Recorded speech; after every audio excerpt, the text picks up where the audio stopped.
School জীবনের মতন আর কোনো জীবন হয় না। সেই স্কুলের আড্ডা ও বড় মাঠের আনন্দ কোথাও পাওয়া যায় না। বান্ধবীদের সাথে 12 ভাজা খাওয়া ও ফাস্টফুড খাওয়ার মজাটাই মনে পড়ে রোজ। এমন সময় আছি আমরা, কেউ এখন নিই না কারো খোঁজ। আমার পাশের বসার সিটটা বান্ধবীর জন্য রাখতাম। স্কুল শেষে আমরা সবাই একসাথে কোচিংয়ে যেতাম।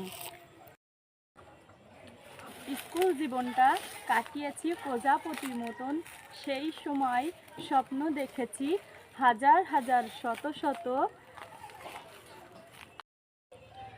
কল্পনাতে সেই দিনগুলি আবারও কি আসবে ফিরে? সেই দিনগুলি